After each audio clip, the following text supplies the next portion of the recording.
Okay.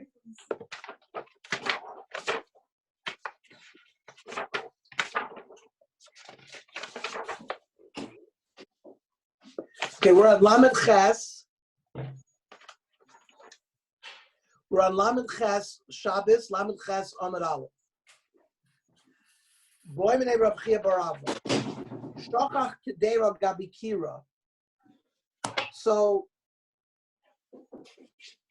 you had a dish on a stovetop from Erev Shabbos, and you left it.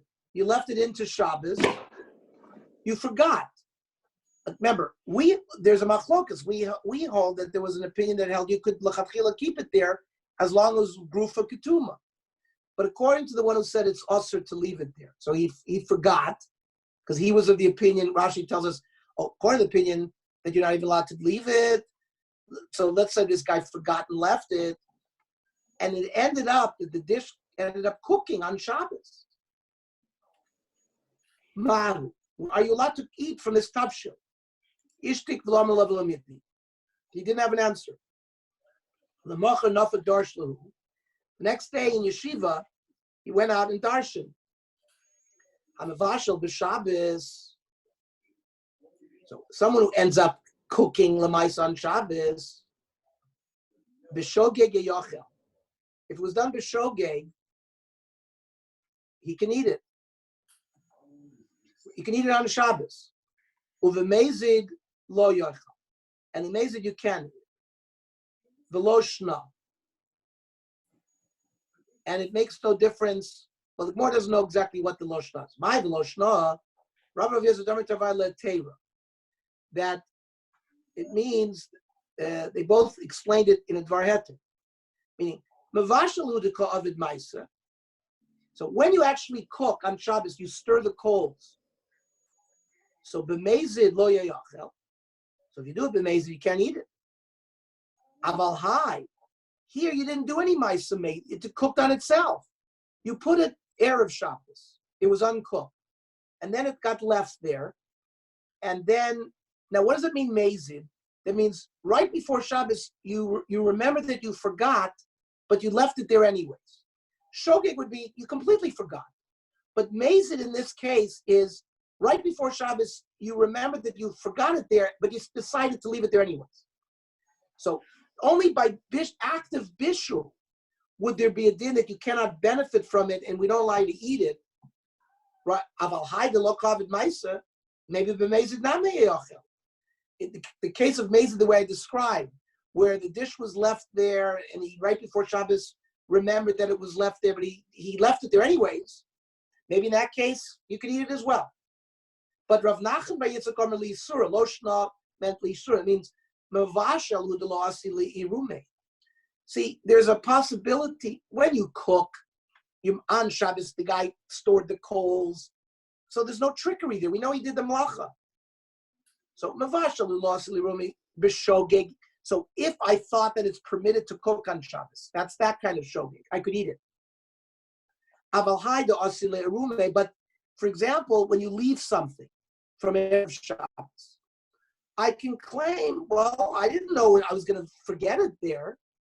So you could, even though you were amazing, you could claim I was a shogeg. So maybe there you got to punish the guy. B'shogeg nami lo yoyah. So the Gemara doesn't know the answer. Mason. So we ask us, we try to bring a support. We ask the question from Bryce. A person forgot a dish on the stovetop, and it was uncooked, and it sat there on Shabbos, and then it got cooked, and it cooked on Shabbos. If all of that happened completely b'shogeg, you can eat it. The mezid lo yachel. He did it b'mezid, can't eat it. They're talking about you can eat it after Shabbos. You can't eat it on Shabbos. No, not yet. Right now we're talking about eating it on Shabbos. Right now we're talking about on Shabbos. I don't understand. I don't understand one thing. The nafkamina between mezid and shogeg over here. You did the same melacha. You cooked. No. There's no by shahid. In the case where we left it, you didn't do any melacha. You just sat there. Meaning, if you put it on the stovetop Friday 3 p.m., and you forgot it. It was uncooked, and it ended up cooking, ended up going into Shabbos, and it cooked on Shabbos. There we're going to see that's a completely different din. You were not mavashel. You didn't do anything be a diet. It cooked by itself, memela. So you wouldn't even bring a chiv chatas there. But the question is, can you eat it or not? Are we goyzer you? So we have this debate whether so. And here, again, I use my terminology very carefully, describing the shogeg and the mazid case. We're talking about you left it Friday at 3 p.m. and I forgot about it. That's a complete shogeg. But then let's say Shabbos is 6 o'clock, and at 5 minutes to 6, I all of a sudden see it there, and I remember, I left it there. And I say, you know what? I'm going to leave it there. That's mazid. But again, I don't do anything be a diet, so there's no bishul. So hamavashel b'Shabbos is one case. There, we'll talk about what we do with that case. But here we're talking about the case of you left it, shochach kedera gabikira, and it was bishla memela. It cooked by itself. So bamed v'amamorim. When do we have this debate? Shogeg mezid, I can eat it, I can't eat it.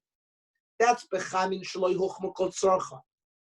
We're talking about that there was water in a tea kettle that hadn't been cooked food.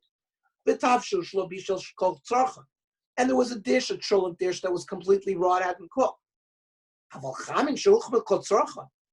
But if the hot water already heated before Shabbos, the tavshel shabishel kol tzorcha bein b'shogig bein b'mezid yeyachel, because it was already cooked. You didn't even do anything, so you can eat it. And we're talking about Shabbos. This is not the halacha yet, Walter. I'll tell you what the halacha is very soon. Bein b'shogig bein b'mezid yeyachel did Rab Meir. And Rab Meir says, in a case of hot water or dish that was completely cooked, and it went on cooking into Shabbos, then you can eat it. Hot water that had been completely cooked, so that we allow, even on Shabbos, to eat, to drink, because this is something that we're not worried that he's going to come to stir the coals, because more and more water is going to get evaporated until there's no more water left. So he's not happy that it's there. But a tavshil shabishal kotzorach aser, he disagrees with Rav Meir regarding a tavshil that's fully cooked, because he says some dishes, the longer you cook them, the better they are. Like by the svardim, the tadik, the rice, and some people like the yapsuk very well, very well baked. And there we're choishes that you come on Shabbos and you'll stir the coals as well. And manish the aser bishul be a diet, right? What's an example of mitzvamik v'yafalo? Could go on crude cabbage, pollen beans, ubasar taruf, and meat, aser. Mitzvamik v'ralo mutter. So that was the machlokas Rabbi Yehuda and Rabbi Meir regarding chamin and tavshil. But that's not what the point of this brayso was. Katani mia. Whatever you want to say, tavshil shlo bishul kotzorcho. We had a case where the tavshil wasn't cooked fully. So bishul Rav Nachman bar Yitzchak loy kasha. So you could say Rav Nachman bar Yitzchak held kan koydem gzer was permitted, kan lachat gzer was prohibited. And Rav Yezer damer le'teira. I understand. E koydem gzer kasha mezid. E lachat gzer kasha nami shogeg. You can't have both. The ones who held that it was heter in both ways, whether it's before the Gzera and after the Gzera, we're going to have a kasha on Rav and Rav Yosef. So the Gemara is left with kasha. I just wanted to summarize the halacha. Shulchan Aruch Orach Chaim Shin Yud Ches. This is in Dinei Shabbos. Hamevashel b'Shabbos, someone who cooks on Shabbos b'shogeg, meaning it's 10 o'clock in the morning, and he puts something on this, he cooks it because he thinks that it's not Shabbos, or he thinks that cooking is permitted on Shabbos. That's a shogeg. The din is osir lechol bo bayom. You may not eat of that food on Shabbos, but mutter b'motzei Shabbos miyad. You're allowed to eat it motzei Shabbos. You don't have to wait b'chdei sheyasu. You don't have to wait a period of time, how long it would take you to make that food. No, because you were shogeg, you can eat it right away. In b'mezid bishel mutter lacher motzei Shabbos v'lo osir la'ola.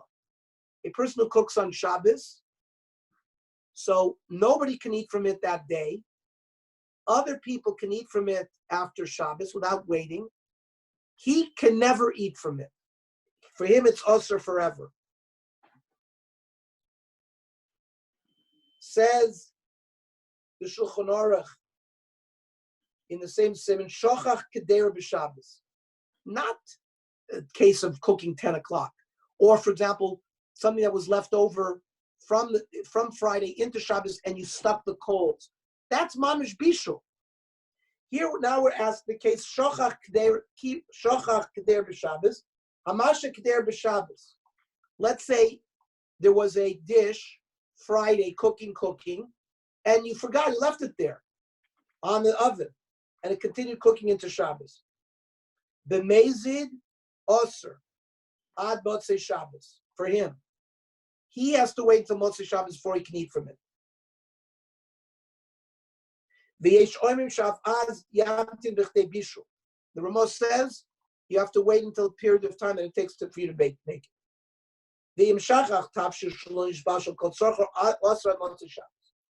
And also, if you forgot a tafshil that hadn't cooked fully, again, you'd have to wait until motzei Shabbos.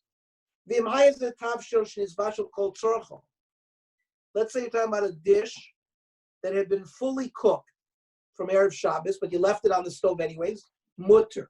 You can eat it on Shabbos.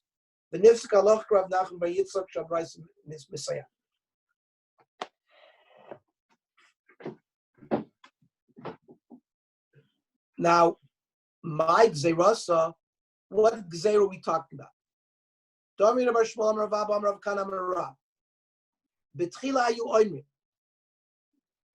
original din was hamavashal b'Shabbos b'shogeg yeyachel, but that's you cook b'yadayim, which is the chiyuv deraisa. You can eat it on Shabbos. The mezid lo yeyachel. The mezid you could not eat it. V'hu adin l'shocheach. The same halacha applies to somebody who left food from Erev Shabbos and cooked it into Shabbos.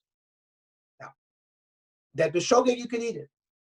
Misharabu masha, but now what happened is people started leaving food from Erev Shabbos, cooking into Shabbos. And they did it b'mezid. But when they were asked by the Chachamim, no, we forgot. So that's the problem with harama, because you could trick the guys. So they made a gzeira that even on the shocheach, you can't eat from it. So anyways, Kasha Rav Meir, Kasha Rav Yad, Rav Yad. This price we just quoted, this statement seems to be a Kasha on what we quoted before. So Rav Meir, like Kasha lechatchila di'evet. Because one din is lechatchila, we don't allow it. Di'evet, we allow it. But Rav Yad, not like Kasha, kan begrufa ketuma, kan b'shena grufa ketuma. One case where Rav Yad allowed it was because you covered the coals with ash. And the place where you didn't allow it was where you didn't do grufa ketuma. Okay. Iboilu. Ova v'shia mai. What is the din? The guy was amazing, and he was over, and he left food from Friday into Shabbos. Mi kansur rabbanan olo. Did the Chacham make a gzeira that he shouldn't eat it? So, Rav Shmuel bar Nosson Rav Chanina said, "Kishalach Rav Yossi l'Tzipori."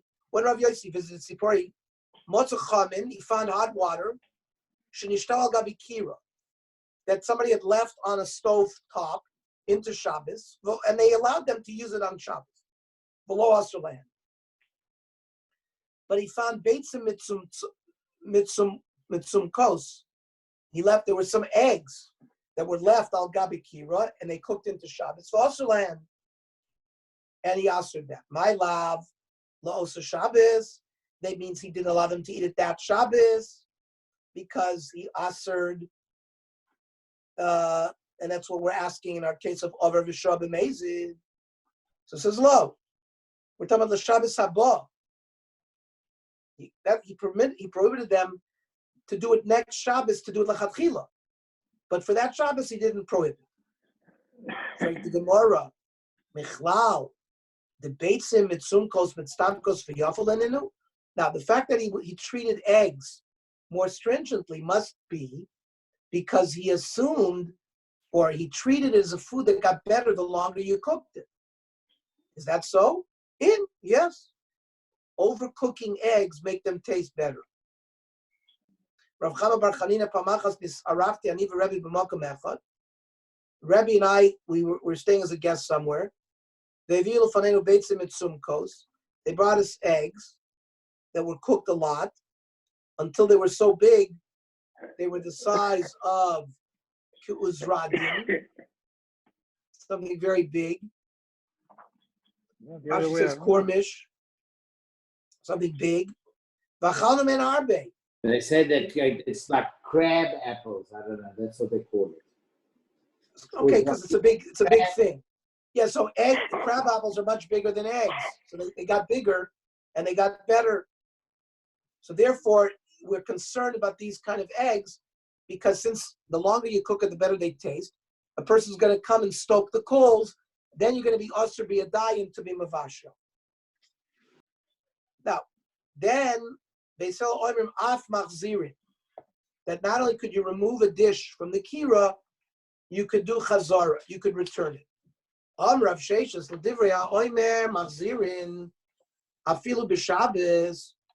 That means they thought that there might be enough kamina between Friday night and the day of Shabbos. That would still allow you to return it, not just Friday night, but even the day of Shabbos. Even Shabbos itself. We were standing above Rav Chia. They brought us a tea kettle of hot water from first floor to second floor. And we poured it. We returned it. And I guess this was Shabbos day. And he didn't say a problem. That's as long as he still has it in his hand. Then you can return it. If you put it down on the ground, then it's usher, and you wouldn't be able to put it back. However,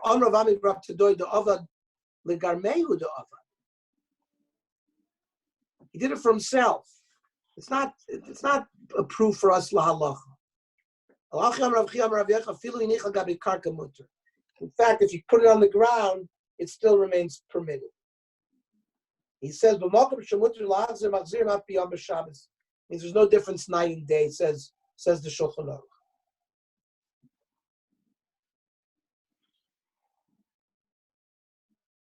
However, the Shulchan Aruch says if you put it down on the ground, to be machzir. And it's very interesting. So the Ramos, let's learn weiter the Gemara, because there's an interesting halachic rule that's going to come out here.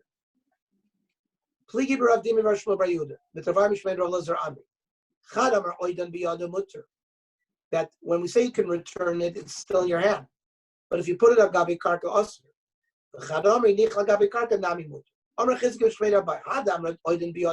that which you said when it's still in your hand is permitted. That's what he had in mind as well to return it.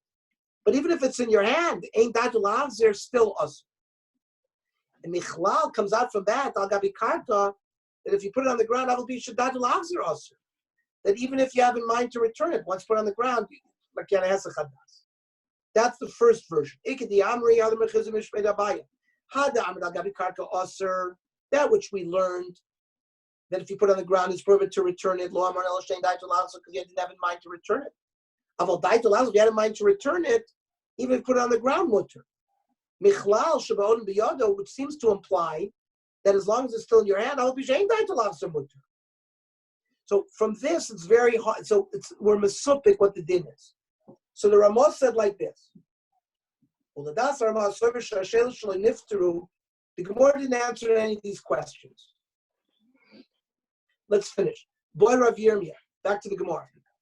Tolan the makel. Let's say you didn't put it on the ground. You didn't keep it in your hand. You hung it on a stick. What's the din? Or yinichan agabi mita. You put it on a bed. I guess which is somewhat halfway between having it in your hand and on the ground. Boy Ravashi, Pina Mimecha Lamecha Mau. Or you moved it from one hot area to another hot area. All these cases take. So says the Ramah, the person, the Rosh learns that all of these shilas that we ended up with a shilah with the boy didn't answer, we go lahachmir. V'lachein, if you didn't put it on the bed, and if you put it from one hot place to another, and if you didn't have in mind to return it, but Yosef and the Rambam, who answers all these she'elos, lahakel, he's mutter in these cases.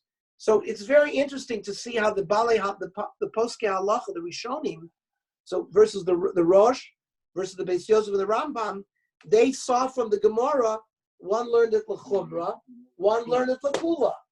And so we have our Shulchan Aruch paskin one way, the Ramah paskin another way, and many times that's one of the reasons why there's a machlokes the Ramah with the Shulchan Aruch, because he'll find a chumrah in one of the Rishonim, he'll go with the chumrah.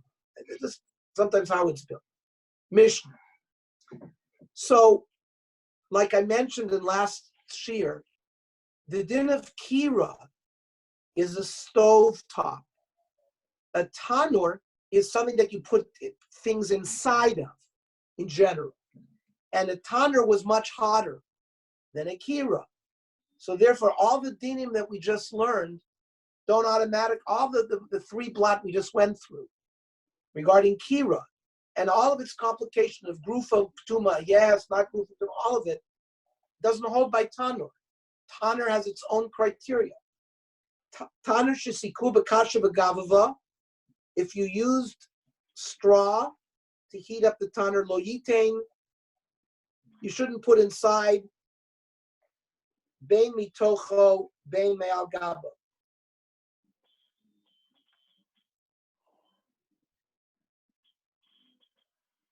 We shouldn't put it inside or outside. We're talking about even before Shabbos, because you're going to come to perhaps do something with it.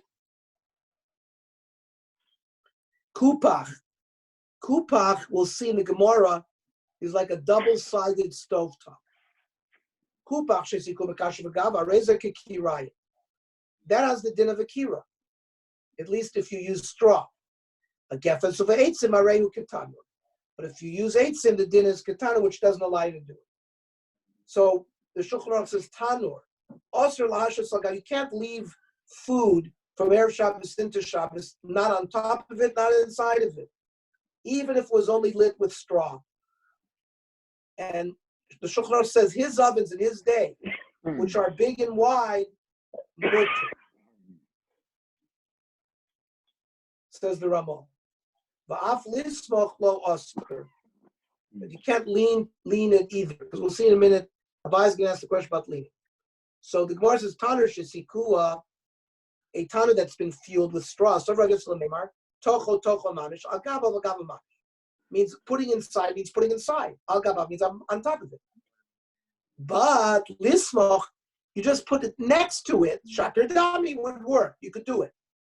Eisvei abaya, no, because kupach, which is this double-sided stovetop, shesikua b'kasha v'gavavos, it's used straw. We treat like hikirayim, which allowed us to do it if it was grufa ketuma. But gefes of eitzim arev ketan of osir, which implies hakikira shari. Implying if you didn't have a kupach but you have a regular key, would be permitted. Now, b'maya skina, what are we talking? Ilem al gabav, if we're talking about putting it on top, uvamai, and what is the case? Ilem if we're talking about a kira that's not been covered with the dirt. Nobody permitted putting on top of the kira if you didn't have gruf of tuma. Elalav must be over there by kira. We're talking about lismov, putting it next to it. Uketani areu ketan of osir. So the kupach would be osir. So the way you deduce is not correct. By a kupach that's had its coals covered, then you'd be allowed to be sonnet. And Tanner also grew from Tumaskina, which you're allowed to be Sonnet. Areo Tanner. However, the Alpha Gav the Gorfa Kotum Agab of Vassar. No. A Tanner to do Smicha would still remain prohibited, Because we're going to learn by a tanur. It's so hot that even if you covered it with ash, you might come to stir it and therefore would prohibit. Because the ikakira kikru for ktuma shapir dami would be treated like kakira, it's treated like rufa ktuma, which would permit. And the Gemara is going to show us a brayso exactly like this case. Tani kavasi dabaya. Tanu shiziku b'kashu v'gavava, an oven that was fueled with straw. Ein soimchlo, you're not allowed to be soimich next to it. And certainly ein sorach lema al gav, you certainly can't put it on top. And certainly ein sorach lema l'tofu. And certainly ein sorach lema v'gafas of eitzim, which is the hotter fuel. And you can't even, so it's always usher by ton. Kupak, which is the double-sided kira, so it depends. Shisiku b'kashu, if you use straw, soimchen lo. But it's too hot, ain't no isma gaba, because you're going to come to stir the coals. But gefes of eitzim ain't somchen lo. And you can't even do smicha if the fuel that was used is wood. What is a kupa? Hi kupa chechi dami. Ika kira dami. If it's like a kira, if you look at gefes of eitzim nami, it should be permitted like we permitted in the previous mishnah. Ika taner dami film kashu gava nami lo. Armele nafish havli midikira. The zutra havli miditaner. A kupach is halfway. It's halfway. It's not as hot as a tanner, but it's hotter than a kira. Hechi dami kupach, hechi dami kira. What's the difference? A kupach has one stovetop. Kira mokom shvisha shtei kderos. It's like double-sided stovetop, and they have different thermal. The mitzias is different. It cools off more. I think the key was also a little deeper, so it retained heat better. A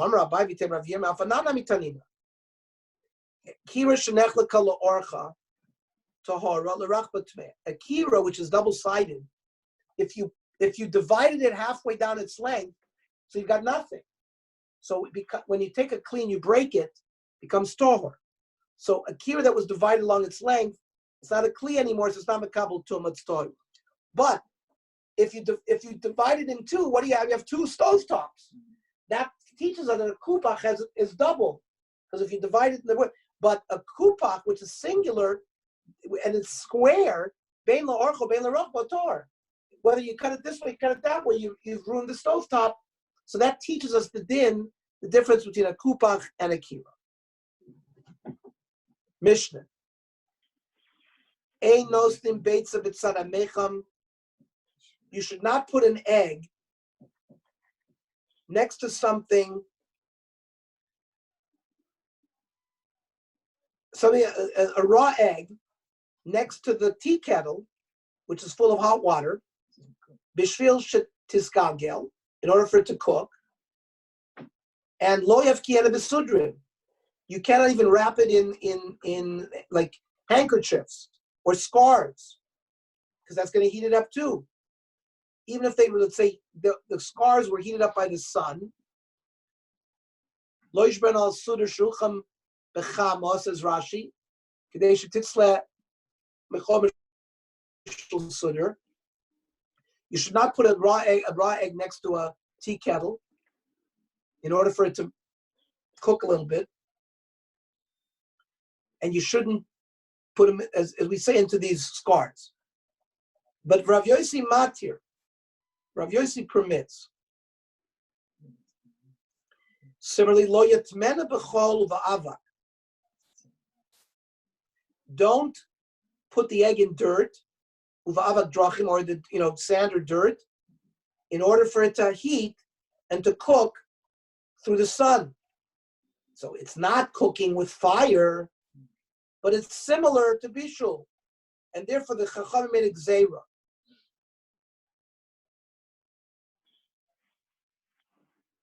Again, Rashi says, Shaluch b'mikor chama. Now the question is, why didn't Rav Yossi argue here?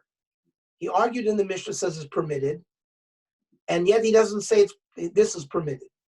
And l'chora, the first cases were also l'chora gzeiras midrabanan. Well, certainly the case of the Sudar was, Because there was also hucham. It's a tolda of cooking, right? Because you use heat, bechama, with shemesh. It's only bishul is only with be'esh, and usually we're going to see cooking in the sun as a tolda, or maybe even less than a tolda. So we'll see exactly what's going on. So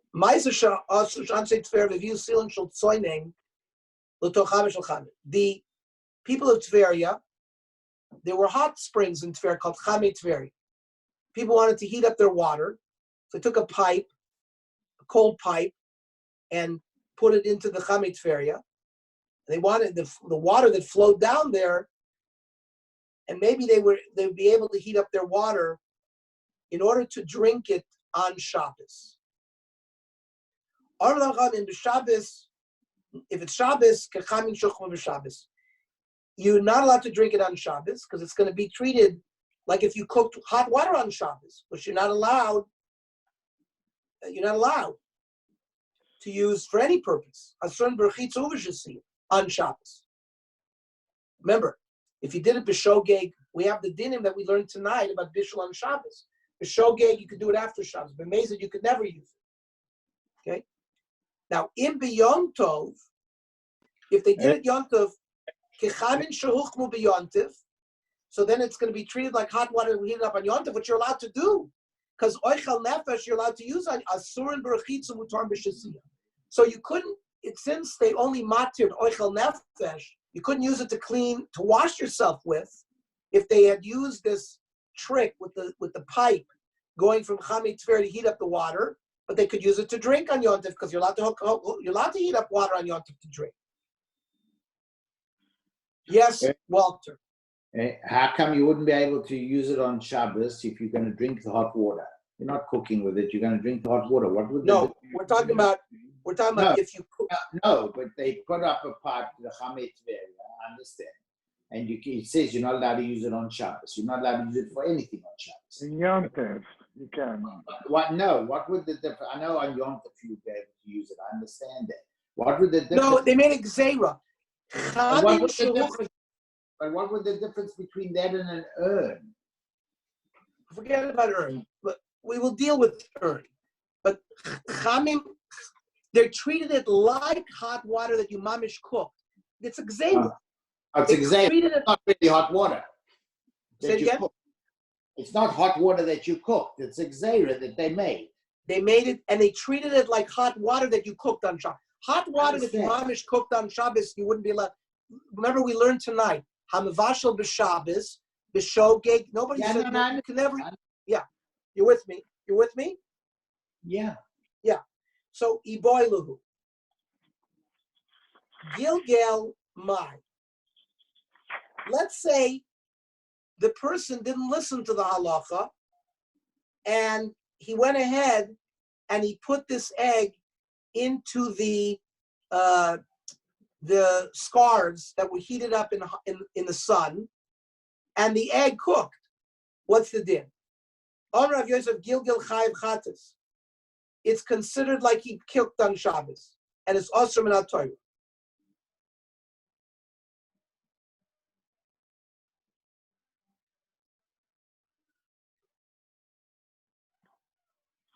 So it says like this. The Shulchan Aruch says like this. Bishul betolda sa'esh. Also levashul b'Shabbos. Af b'dvarim shenischamenu al yedei ha'esh. Not only can't you put something directly on the fire, but something that's been heated with a fire, and then you use that to heat something else up, that's considered Isser Bishul. V'lachein ein noistin beitza b'tzad ha'meichem. You can't put an egg next to a hot water urn. Vein mafkin also b'sudrin. You can't cover it with these cloths that would heat it up. The imboshal, if it ended up cooking the egg, you're going to be chayav achatis. Now, mishum gzeira also levashal dvar mafil b'mash nischanim b'shemesh. So that which we just said, like if you take a scarf, that's if it was heated up with fire. If it was heated up with fire and then you put an egg in it and it cooked the egg, you're chayiv bishul. As if that's tolda the eish. Right, But if you heated up the scarf with the sun, then it's going to be only a gzera de chachamim. Shema yavo levashel betoldos ha'esh. Heating up a scarf with fire, that's considered toldos ha'esh. And then if you wrapped an egg into those scarves, you're going to be chayav bishul midoraisa. But using something that was heated up with the sun, that's only a gzera midrabanan. And then he also says, Osir lahavil sinor mayim korim b'toch mokor mayim chamim. You can't take a cold pipe and try to drag hot water from the hot area through the pipe. Af me erev Shabbos yischamu b'Shabbos. You laid it erev Shabbos, but that it's going to heat up on Shabbos. You can't do that on Shabbos. But v'yon tov asurim b'rechitzo mutar b'shasiya. But on Shabbos you're asur both. On Yom Tov, you're permitted to do it for drinking. And this has to do with taking a hot shower. We'll deal with some of these issues. And Walter mentioned an urn, hot water. And we'll have a little bit more. Once we go through this, we'll have a little bit better handle on it. So tomorrow morning, 8 o'clock, gentlemen.